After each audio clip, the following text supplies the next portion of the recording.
அமைதியான ஒரு காட்டில் கோகோ என்ற ஒரு குட்டி மான் தனது தாயுடன் மகிழ்ச்சியாக வாழ்ந்து வந்தது.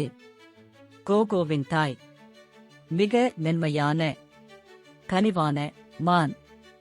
அது தனது குட்டியை எப்போதும் கவனமாக பாதுகாத்துக் கொண்டு இருக்கும். ஒரு நாள் அவர்கள் உணவு தேடி வெளியே சென்று கொண்டிருந்தபோது அவர்கள் இருவரும் ஒரு ஓநாய் உளையிடும் சத்தத்தை கேட்டனர். அது மிகவும் பசியோடு இருந்தது. மறைவிலிருந்து ஓநாயை பார்த்த கோகோவின் கால்கள் நடுங்கின.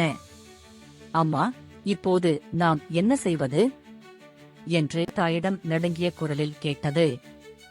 அம்மா மான் தன் குட்டியை முத்தமிட்டு, என் அன்பே, என் அருகிலேயே இரு, நான் இருக்கிறேன், நான் உன்னை பாதுகாப்பேன் என்றது. அங்கே மான் இருந்ததைக் கண்டு கொண்ட ஓநாய் அவர்கள் இருக்கும் திசையை நோக்கி மெதுவாக ஊர்ந்து செல்லத் தொடங்கியது. அப்போது அம்மா மான் தன் மனதில் இவ்வாறு நினைத்தது: கோகோ மிகவும் சிறிய பிள்ளை, ஓநாயிடம் போராடி தப்பிக்க முடியாது என்று எண்ணியது. அதனால் அவள் ஒரு துணிச்சலான செயலைச் செய்ய முடிவு செய்தாள். கோகோவை பத்திரமாக புதர்களுக்கு பின்னால் மறைத்துவிட்டு ஓநாயின் கவனத்தை தன் பக்கம் திருப்ப சத்தமாக எதிர் திசையில் ஓடியது. தாய்மான் ஓநாய் அதனை எளிதில் பிடித்து விடலாம் என நினைத்து அதனை துரத்திச் சென்றது. கோகோ புதருக்குள் பயத்துடன் காத்திருந்தது. நீண்ட நேரம் காத்திருந்தது.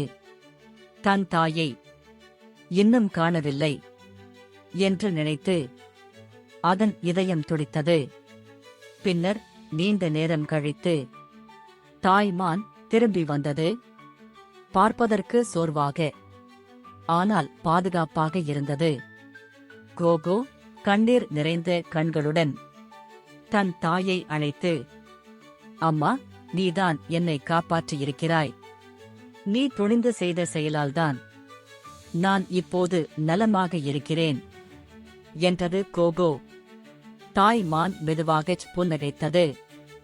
நான் உனக்காக எதையும் செய்வேன் என்று தாய் மான் சொன்னது. அன்று முதல் தாயின் அன்புதான் உலகின் வலிமையானது என்பதை கோகோ அறிந்து கொண்டது. ஒரு தாயின் அன்பு தன்னலமற்றது மற்றும் விலை மதிப்பில்லாது. அவள் எப்போதும் எந்த சூழ்நிலையிலும் தன் பிள்ளைகளை பாதுகாப்பாள். நன்றி.